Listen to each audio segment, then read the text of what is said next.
समूचे एक व्रत होकर राष्ट्र के ध्येय के लिए, राष्ट्र के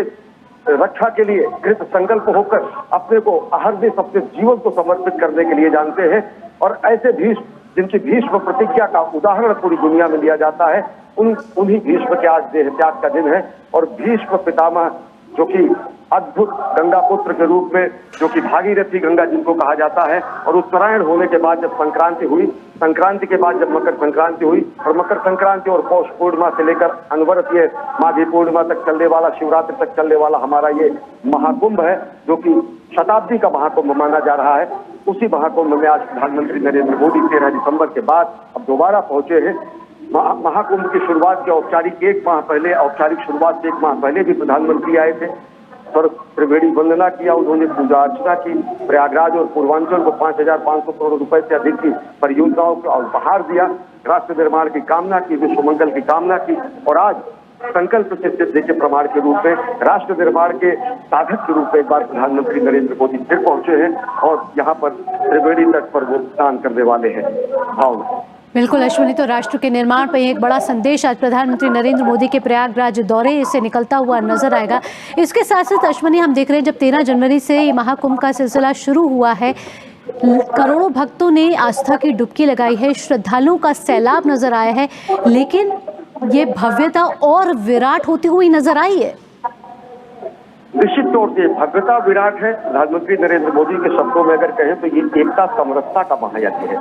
यहाँ पर आकर सारी हमारी रूढ़ियां समाप्त हो जाती हैं, विलगित हो जाती हैं। यहाँ आकर पूरा विश्व, पूरा ब्रह्मांड अगर कहें तो कहीं न कहीं एकाकार होता है। ऐसा माना जाता है कि देव दनुज किन्नर नर श्रेणी सादर मध्य सकल त्रिवेणी, सब विश्व की सभी सकारात्मक शक्तियां यहाँ पर आती है और प्रयाग में स्नान करती है। और भारत की अगर बात करें तो भारत, एक भारत श्रेष्ठ भारत का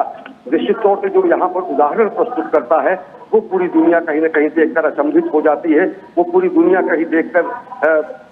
सम्मोहित हो जाती है, मोहित हो जाती है। अगर कोई भी प्रयाग अगर पहुंचे तो निश्चित तौर से अगर उसे देखने में लगेगा, साक्षात्कार ये अनुभव होगा कि कंठ है करोड़ों, गीत एक राष्ट्र का, शब्द है अनेक, अर्थ एक राष्ट्र का, विकास में विवेक, स्वप्न एक राष्ट्र का, योजना अनेक, ध्यान एक राष्ट्र का, रंग है अनेक, चित्र एक राष्ट्र का,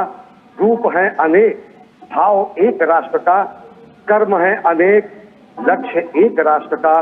पंथ है अनेक, धर्म एक राष्ट्र का, और वो धर्म है मानवता का धर्म, वो धर्म है सत्य सनातन शाश्वत मूल्यों का धर्म, वो धर्म है कृणवंतो विश्वमाजम का धर्म, वो धर्म है वसुधैव कुटुंबकम का धर्म। और वही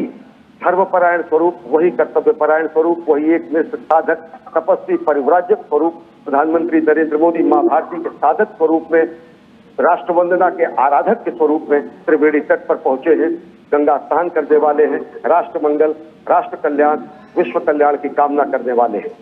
बिल्कुल अश्विनी, ये वही संस्कृति जो हम सबको एक साथ जोड़ती रहती है, जो हमें अध्यात्म के साथ जोड़ती है, जो परंपराओं के साथ जोड़ती है, जो एकता के अटूट बंधन के साथ जोड़ती है। और जब प्रधानमंत्री नरेंद्र मोदी जब भी इसका उद्घोष करते हैं, जब भी अपने वक्तव्य में बोलते हैं, तो कहीं ना कहीं ये एकता का सूत्र कहीं ना कहीं बंधता हुआ नजर आता है और अटूट बंधन में बंधता हुआ नजर आता है।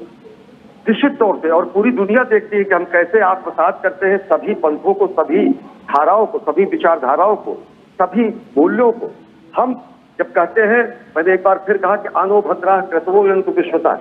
सभी सकारात्मक धाराएं विश्व के सभी कोनों से